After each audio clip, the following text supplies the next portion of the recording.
London में विदेश मंत्री एस जयशंकर की सुरक्षा में बड़ी चूक का मामला सामने आया है। दरअसल विदेश मंत्री जब लंदन के चैथम हाउस से बाहर निकले तो उनकी कार को कुछ खालिस्तानियों ने घेरने की कोशिश की। यही नहीं, एक शख्स तिरंगा लेकर उनकी कार के आगे खड़ा हो गया और उसने कार का रास्ता रोका और तिरंगा के अपमान की शर्मनाक हरकत भी की। हालांकि सुरक्षा कर्मियों ने उसे पकड़ लिया। विदेश मंत्रालय ने इस वारदात की कड़ी निंदा की है। विदेश मंत्रालय ने लिखा है कि अलगाववादियों और चरमपंथियों के इस छोटे समूह की भड़काऊ गतिविधियों की हम कड़ी निंदा करते हैं। विदेश मंत्रालय ने इसे लोकतांत्रिक स्वतंत्रता का दुरुपयोग बताया। साथ ही विदेश मंत्रालय ने यह भी लिखा कि उन्हें उम्मीद है कि मेजबान सरकार अपने राजनयिक दायित्वों का पालन करेगी। तो चलिए, जल्द ही अब भारतीय मार्केट में टेस्ला की गाड़ियां दिख सकती हैं। ऐसा हम इसलिए कह रहे हैं क्योंकि जानकारी ये मिल रही है कि मुंबई के बाद टेस्ला अब दिल्ली में भी शोरूम के लिए स्पेस खोज रही है। इस खबर पर डिटेल्स के साथ रोहन सिंह अब हमारे साथ जुड़ गए हैं। तो रोहन, बताएं, जिस तरह से मुंबई में सबसे पहले स्पेस खोजी गई और कहीं ना कहीं फाइनलाइज भी कर ली गई है पूरी डील, और अब दिल्ली में किस तरह की तैयारी है?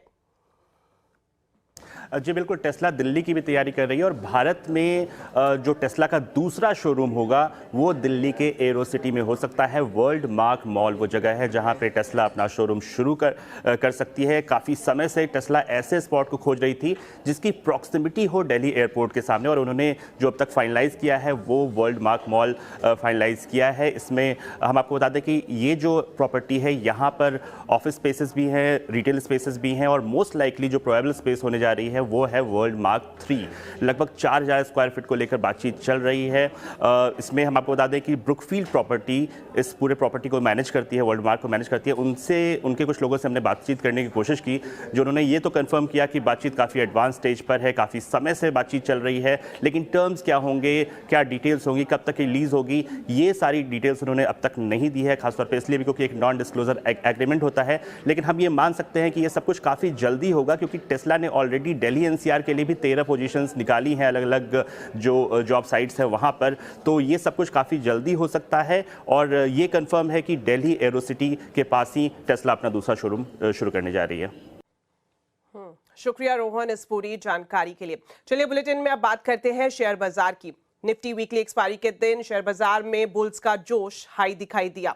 ओवरऑल अगर नंबर के हिसाब से देखें तो निफ्टी वीकली एक्सपायरी के दिन बाजार लगातार दूसरे दिन बढ़त पर बंद हुआ। सेंसेक्स निफ्टी ने करीब 1% तक की बढ़त ली। सेंसेक्स 610 पॉइंट चढ़ा तो वहीं निफ्टी ने 207 पॉइंट तक की तेजी देखने को मिली। Mid cap small cap index भी बढ़त पर बंद हुए। डिटेल्स के साथ अब जुड़ गए हैं यतिन मोता। तो यतिन, बताएं, आज बाजार ने शानदार कमबैक किया है, किन स्टॉक में तेजी और कहां मंदी दिखाई दी? क्लियरली आज मार्केट में 22,500 का स्तर आपने निफ्टी पे पार होते हुए देखा, और एडवांस डिक्लाइन रेशियो से सारे सेक्टोरल मूवर्स में आपको एक हरा निशान दिखा। अगर हम निफ्टी गेनर्स की बात करें तो ऑब्वियसली जो हिसाब से कच्चे तेल के दाम गिरे हैं, oil marketing companies, paint companies focus में है। एशियन पेंट्स में लगभग 5% का मूव, कोल इंडिया में लगभग 4% का मूव, और इसी तर्ज पे बीपीसीएल और हिंडाल्को जैसे काउंटर्स में 3 से 4% की तेजी देखने को मिली।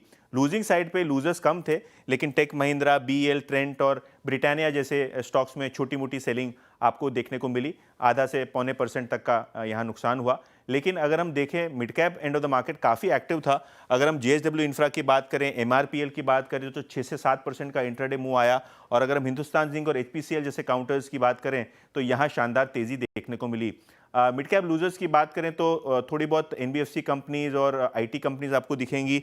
कल्याण ज्वेलर्स, कोफोर्ज, सुंदरम फाइनेंस और भारतीय हेक्साकॉम जैसे काउंटर्स में भी आपने 3 से 4% तक की गिरावट देखी। यतिन, आप हमारे साथ बने रहें। आपसे हम क्रूड के दाम पर भी बातचीत करेंगे। आपको बता दें, बाजार के फोकस में क्रूड से सबसे ज्यादा प्रभावित होने वाले सेक्टर्स पर है। दरअसल ब्रेंट क्रूड का भाव $70 के नीचे पहुंच गया है। इसने पूरे ओएमसी सेगमेंट में नई जान भर दी है। यतिन हमारे साथ जुड़े हुए हैं। यतिन, बताएं, ओएमसीज में क्या चल रहा है? ब्रोकरेज क्यों बुलिश दिखाई दे रहे हैं? जिस हिसाब से ब्रेंट क्रूड में यानी कच्चे तेल में गिरावट हुई है, इंट्राडे में 2021 के लो लेवल्स तक क्रूड ऑयल चला गया था, उसके कारण ऑयल मार्केटिंग कंपनीज को फायदा होता हुआ दिखाई पड़ रहा है। सबसे पहले समझें कि किस तरीके का फायदा हो रहा है।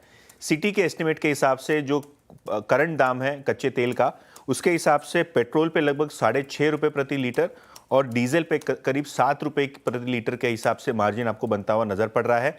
अगर आप देखें तो ऑयल मार्केटिंग कंपनीज ने दामों में किसी टाइप की कटौती नहीं की, तो कहीं ना कहीं ये 6.5-7 रुपए का बेनिफिट जो है ऑयल मार्केटिंग कंपनीज को मिलता हुआ नजर पड़ रहा है, जो एक्सपेक्टेड नहीं था इस साल।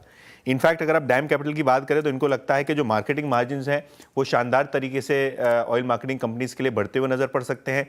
इसके अलावा अगर हम बात करें सिंगापुर जीआरएम्स की, तो वो $5.5-6 प्रति बैरल के हिसाब से अभी आ गए सबसे उच्चतम स्तर पे 2025 के।